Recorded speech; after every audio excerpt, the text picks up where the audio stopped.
Hi, this is the 13th Wolfman, and this is my my video response to Horror Show 3000. Horror Show 3000 did essentially a top five. He's not calling it a top five, as in respect to I do top fives, but it basically is a top five. He asked me to do this one a while back ago, but this month has been so crazy.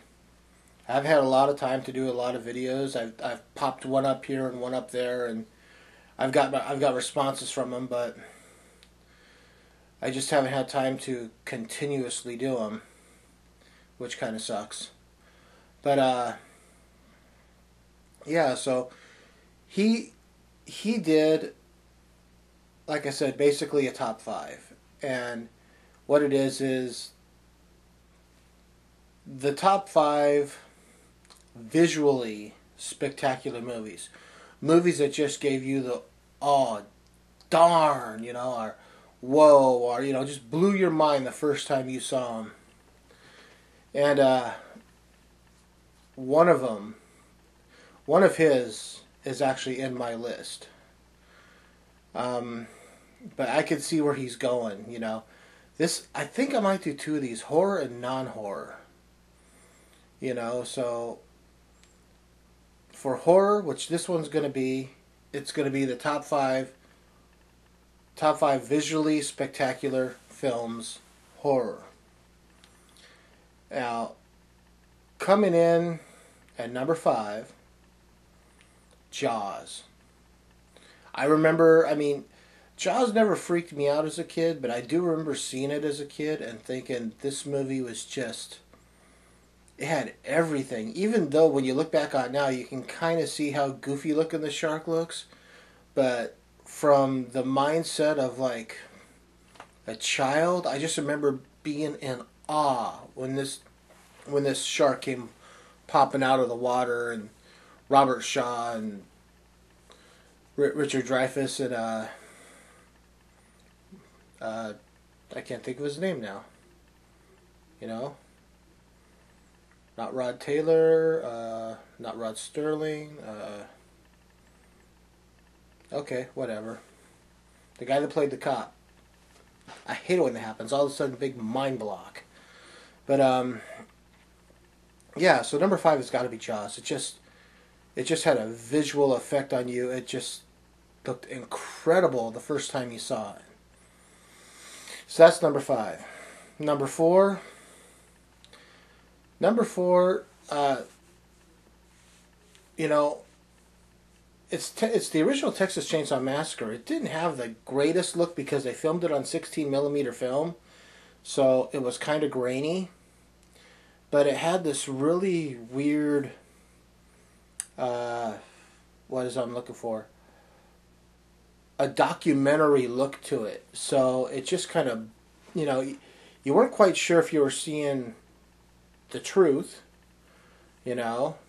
or if you're seeing a movie that was meant to look like a documentary, which is what it really was.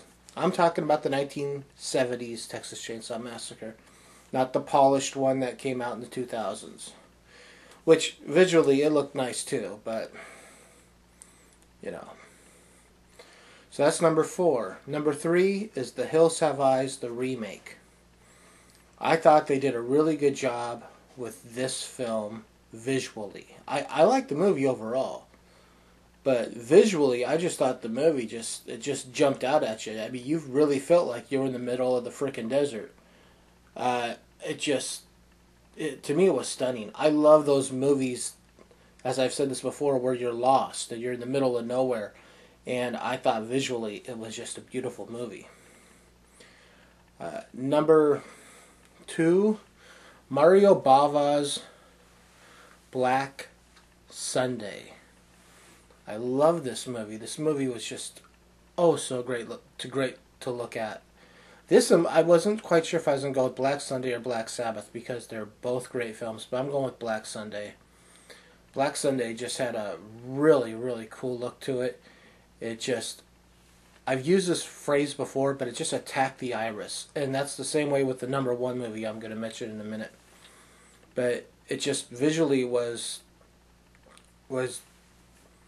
just amazing. I mean, that's the thing that Bava got right. He knew how to frame a, much like Alfred Hitchcock. He knew how to frame a film and make the film look just amazing. And so, what's number one, you may ask? My number one and Horror Show 3000's number one are the same thing. Suspiria. Dario Argento. He used color in that movie to the nth degree, and it just looked amazing. Blues and reds and just jumped off the screen. You know, you wouldn't believe it. I mean, and this is the 70s.